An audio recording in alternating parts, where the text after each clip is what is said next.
Sendiri bukan pilihan aman, manusia selalu butuh teman. Sebagai tempat sandaran agar bisa membagi beban atau sekedar mendengar curhatan. Namun tidak semua teman setia kawan. Ada yang hadirnya mengganggu zona nyaman bahkan jadi ancaman.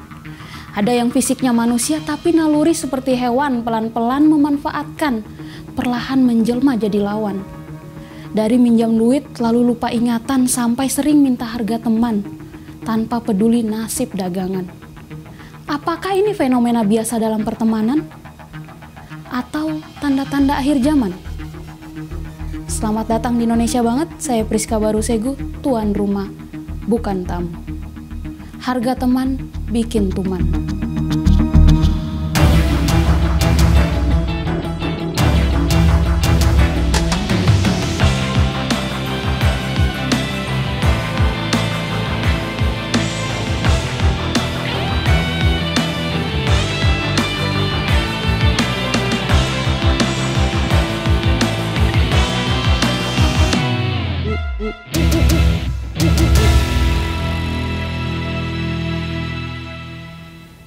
Selamat datang di Indonesia Banget, saya Priska Barusegu, tuan rumah, bukan tamu. Harga teman bikin tuman. Teman adalah satu kata dengan banyak definisi tergantung situasi, kondisi, serta status seseorang. Karena yang namanya teman kadang dalam situasi sulit bisa hilang, saat-saat genting tidak bisa diandalkan, atau bahkan seseorang yang tadinya belum berstatus apa-apa tiba-tiba bisa jadi teman saat ada yang bertanya, dia siapa? Bukan siapa-siapa kok, hanya teman. Namun menurut Google, teman adalah seseorang yang bisa melihat sisi terlemah kita. Ia bisa menerima kita apa adanya tanpa perlu melihat atribut kita. Karena Google tahu segalanya, kita akan sepakat pada pendapat Google. Kalau teman adalah sebaik gambaran Google. Bicara soal teman, kita tentu tidak asing lagi dengan yang namanya harga teman. Dan kalau bicara sesuatu yang erat sama kehidupan kita sebagai orang Indonesia, harga teman tentu sangat erat dong sama kehidupan kita. Oleh karena itu, kali ini Indonesia Banget akan membahas soal harga teman bersama narasumber saya yang sudah lama sekali berkecimpung di dunia pertemanan yang ada harganya. Oke, selamat datang Mas Burki. Betul, terima kasih sudah mengundang saya ke sini ya. Iya, Mas Burki apa kabar? Ya, kalau saya bilang baik sih bohong, Mbak ya. Kabar saya ini buruk sekali lah bisa dibilang gitu. Oh, yes. Nampaknya Mas Burki ini orangnya gampang kesel ya. Iya, betul. Iya, di sini jangan kesel-kesel aja, Mas. Nanti di platform lain Mas Burki bisa kesel. Ada ya? Iya, ada. Ya, di sini kita santai aja gitu. Oh ya, sebelumnya Mas Burki boleh kenalan atau cerita sedikit kenapa namanya tuh Burki Softboy. Mas Burki ini setahu saya kan penyanyi ya, anak band. Harusnya Softboy sangat jauh dong dari kehidupan anak band. Karena yang identik sama anak band itu fuckboy kan. Iya, tapi itu menurut saya stigma yang kuno ya. Karena zaman sekarang penyanyi sukses kayak saya gini nih udah nggak bisa jadi fuckboy lagi, Mbak, gitu. Mungkin penyanyi zaman dulu gitu mereka enak gitu, belum ada kultur spill di Twitter gitu kan. Oke. Lah kalau sekarang saya baru ngirim DM aja job udah hilang 3, ya gimana mau jadi fuckboy. Dan juga lagian, Mbak, sebenarnya fuckboy sejati itu adalah softboy gitu. Karena kan dari simpati itu jalan yang paling cepat untuk menuju hati rakyat gitu ya, perempuan maksud saya, kan perempuan juga rakyat juga kan? Iya benar. Iya, perempuan saya sempat terkejut loh. Anda cepat ya main amannya ya. Saya suka sekali Mas Burki ciri khasnya ya. Ntar ini tim kami udah meriset sebelumnya. Jadi Mas Burki kesini kan kita mau curhat masalahnya Mas Burki gitu. Dan sebelumnya tim kami udah riset dan menurut riset tim kami Mas Burki ini punya geng gitu ya, punya temen yang dari zaman SMA itu selalu bersama bertiga. Dan sekarang mulai merasa kalau circle pertemanannya udah kayak toksik gitu, udah mulai nggak nyaman. Ya kan? Di antaranya ada Mas Burki, Mas Hengki, sama Mas Edi. Betul. Iya. Dan kalau nggak salah ini dari riset kami minggu lalu kalian bahkan bertemu di daerah Dharma Wangsa dan Mas Burki memilih untuk pulang duluan. Apakah riset kami benar? Tapi itu detail sekali ya. Tim risetnya sampai tahu lokasi saya setiap saat gitu. Ini tim risetnya Peduli Lindungi? Oh bukan. Kebetulan cuman sarjana aja, mainstream lah, nggak ada yang istimewa. Maksudnya nggak ada yang istimewa dari tim riset saya gitu. Biasa aja gitu. Oke. Mas Burki katanya tadi udah nggak nyaman sama kehidupan pertemanannya. Betul Mbak, betul. Iya, kalau bisa diceritain sebenarnya ada apa sih sama Mas Burki dan kawan-kawan ini? Sejak kapan mulai ngerasa udah nggak asik lagi nih, toksik banget nih pertemanan? Sebenarnya udah dari saya SMP sih ya, cuman saya tahan-tahan aja gitu Mbak. Karena kan ya sekarang kan kita susah gitu untuk cari teman yang tulus gitu. Kayak semua teman tuh udah fake aja gitu. Kayak saya jujur teman saya yang tulus tuh tinggal dikit banget. Teman deket saya yang masih tulus tuh tinggal 1 doang bahkan. Oh, itu ya? yang juara 6 Suci 1X tuh teman saya. Oh, itu emang Gideon Tulus namanya ya? Ya itu teman saya yang tulus dia kan. Oh iya. Dia teman saya, dia tulus itu. Oke, bahkan cari teman yang tulus itu harus cuma yang namanya tulus doang ya? Iya, tinggal dia doang yang tersisa teman saya yang tulus. Emang sesulit itu sih. Oke, sabar ya, jangan. Ini kita belum masuk ke masalahnya sebenarnya. Oke. Jadi kalau udah ngerasa toksik sama Hengki dan Edi itu seumuran ya sama Mas? Seumuran Oke, saya kita. boleh manggil Mas juga berarti. Mas Hengki dan Mas Edi udah toksik banget gitu. Boleh diceritain sedikit nggak sifat dan tabiat buruk mereka gitu, biar semua orang tahu gitu kalau mereka buruk. Tapi saya jadi ngomongin temen dong kalau kayak gitu Mbak. Saya agak gak enak juga nih. Nggak apa-apa, zaman sekarang udah lagi tren kok bicarain teman di belakang, santai-santai. Oh boleh ya? Iya boleh. Sulit. Bisa dimulai dengan kalimat-kalimat yang kayak bukan mau ngomongin teman nih Mbak, tapi bla bla kayak itu tuh biasa kayak agak merasa bersalahnya tuh agak kurang gitu. Coba. Jadi gini, saya bukan mau ngomongin temen Mbak. Iya bener, jadi nyaman ya, jadi perasaan berdosanya jadi hilang Mbak. Ya bener. Coba dilanjutin. Ya jadi saya bukan mau ngomongin temen gitu, tapi Hengki ini nih brengsek memang Mbak. Ya kan? Jadi dia ini pengangguran gitu. Dia tuh ngejar passion dari muda sampai sekarang nggak jadi apa-apa gitu kan. Oke, biasa, sering terjadi. Padahal dia ini orang kaya gitu. Sebenarnya dia nggak usah ngapa-ngapain aja tuh udah akan kaya terus gitu. Tapi tololnya karena dia sok-sok mau mendengar aspirasi rakyat, nyalek lah tuh si goblok ya kan. Nah, dikira nyalek tuh mungkin murah gitu ya, tinggal upload flyers di Instagram doang. Kan nggak gitu, kan caleg butuh modal juga. Nah, begitu dia udah naruh gede, kalah bangkrut dia. Nah, semenjak bangkrut tuh jadi norak lah bisa dibilang gitu. Ternyata yang norak tuh bukan cuma OKB doang, orang miskin baru juga norak gitu. Saya baru belajar. Orang miskin baru juga ternyata norak banget. Iya, ternyata loh. Kalau bisa diceritain apa sih bentuk kenorakannya dia gitu?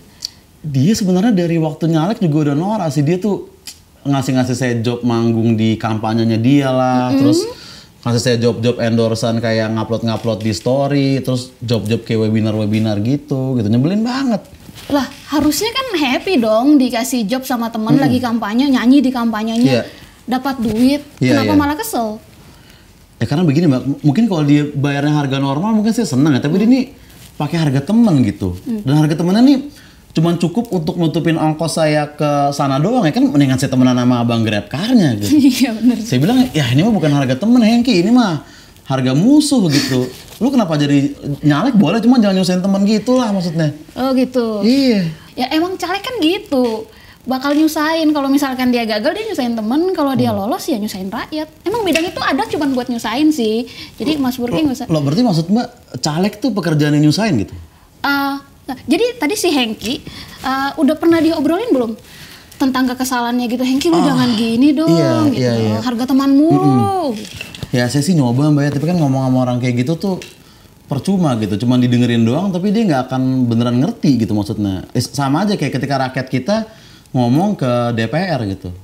DPR maksud saya nih DPR Live Mbak ya, grup band dari Korea gitu nih, DPR Live bisa lihat juga untuk penonton ya. Sama DPR, karena kan kalau rakyat kita ngomong ke mereka nggak akan ngerti karena kan bahasanya bahasa Korea. Iya gitu. Identik Anda ya, saya senang. Oke, Mas Burki sendiri pernah meminta sesuatu dengan harga teman ke si Hengki atau teman-teman lain, maksudnya biar ada timbal balik gitu loh, kayak ya kalau lu ke gue pakai harga teman, gue juga kayak gitu. Saya sih nggak gitu ya, maksudnya saya nggak hitung-hitungan gitu sih Mbak. Saya ngerti gitu, usaha tuh susah, jualan tuh susah ya kan, jadi saya nggak pernah sih sekalipun minta harga teman, nggak pernah saya gitu. Ya kalau minta gratis pernah sesekali lah. Oh gratis pernah, gratis tapi harga teman nggak pernah. Harga teman saya nggak pernah main kayak gitu. Ya sama aja sebenarnya, cuman ya orang-orang seperti Mas Burki ini yang sangat menghargai usaha seseorang justru biasanya jadi korban sih kesewenang-wenangan orang lain yang kayak nggak tahu beratnya usaha orang dalam berproses tuh, nggak tahu tiba-tiba kayak harga teman dong. Bener, iya. Ya menurut saya, saran saya kayaknya harus dijauhin sih orang-orang kayak Hengki ini. Iya, maksudnya mungkin dia sekarang berlaku seperti itu kayak gampang banget harga teman karena ngerasa kalian tuh hubungannya pertemanan. Coba diputusin aja hubungan pertemanannya gitu kan. Jadi kalau dia ngerasa udah nggak temanan nih, jadi gue nggak bisa pakai harga temen dong. Bisa putusin juga aja. Iya sih, bener juga, soalnya kan bukan cuma pacar aja yang bisa diputusin tiba-tiba gitu ya kan. Undang-undang juga bisa. Maksud saya pertemanan juga bisa gitu. diputusin tiba-tiba bisa kan? Iya, bisa banget. Oke, itu tadi si Hengki kita anggap itu clear ya. Nanti tinggal pulang diputusin aja uang pertemanan. Iyalah, kayaknya gitu mah biar susah juga ya teman sama orang kayak gitu, nggak sama aja sih kan. Satu lagi nih si Edi gimana? Mas Edi. Nah beda hal ya, kalau Edi tuh ya dia yatim sebenarnya kan. Dulu kita manggil dia tuh Edi yatim gitu, tapi semenjak dia jualan parfum Mbak, kita manggil dia Edi Wangi memang. Wow, ya kan? Dapat gelar ya karena dapat gelar dia Edi Wangi. Nah dia tuh selalu maksa-maksa saya beli parfumnya dia gitu, padahal dia ya ampun beli CD saya nggak pernah gitu, nonton saya konser nggak pernah juga gitu. Bahkan kalau saya lagi upload lagu baru ya minimal kasih lah emoticon api, ini itu aja nggak pernah juga gitu. Giliran dia jual parfum tuh saya kayak harus beli mulu. Ya saya tuh malas beli parfumnya dia Mbak sebenarnya. Kenapa tuh? Karena apa ya, wangi parfumnya tuh nggak gue banget gitu. Oh, wanginya Edi banget gitu. Wanginya Edi banget. Harus gitu. Dipaksa ke Burki. Iya, dipaksa ke saya kan ya nggak masuk gitu. Iya, tapi dia maksa-maksa terus. Ya ini salah satu contoh teman yang agak nyebelin juga ya. Saya pengen ngomong kasar, cuman saya jaga wibawa sih di konten. Oh iya, nggak masalah. Jadi yang satu minta harga teman, yang satu punya usaha tapi maksain teman buat beli. Padahal kita nggak butuh-butuh banget. Padahal kita nggak butuh-butuh banget gitu. Tapi emang nggak bisa nolak. Maksudnya kalau saya nolak kan terjadi omongan Mbak di tongkrongan. Burki sekarang sombong, Burki semenjak jadi artis lupa sama temen gitu. Burki ini kacang lupa kulitnya. Ya saya bilang kan mendingan jadi kacang lupa kulitnya dibanding jadi kulit yang dari awal nggak pernah support karir kacangnya. Wow, sepertinya kata-kata ini akan ada di kolom komen sambil ya, Burki 2021 gitu. Anda keren juga ya, Anda musisi yang keren sumpah. Oke, menurut Anda orang-orang seperti ini tuh harus diapain sih? Seperti Hengki dan Edi? Menurut saya gini Mbak, pertama kalau kita mau support usaha temennya jangan pakai harga teman, itu pertama gitu. Setuju. Iya kan? Kedua, kalau kita mau jualan ya jangan maksa, karena kalau saya butuh barangnya, saya pasti akan beli sendiri gitu, tanpa saya peduli itu pakai harga teman apa enggak gitu. Mau itu teman mau bukan, kalau saya perlu ya saya akan beli gitu kan. Tapi kalau cara jualannya masih pakai embel-embel simpati, gitu mah, iya maksudnya seenggaknya jualan lah hal-hal lain yang nggak harus ngabisin duit kita gitu loh maksud saya. Jualan ya kan? Tanpa harus ngabisin duit. Iya, jualan yang kita belinya nggak harus pakai uang gitu. Emang ada jualan yang harus nggak pakai uang? Ya kan misalnya jualan agama. Oke, obrolan kita sama Mas Burki untuk episode kali ini sekian dulu. Bisa ketemu lagi bersama saya dengan narasumber yang lain di episode berikutnya di Indonesia Banget. Terima kasih yang sudah menonton. Saya Priska Baru Saigu, tuan rumah bukan tamu. Zap, gue sampai gugup lu parah banget.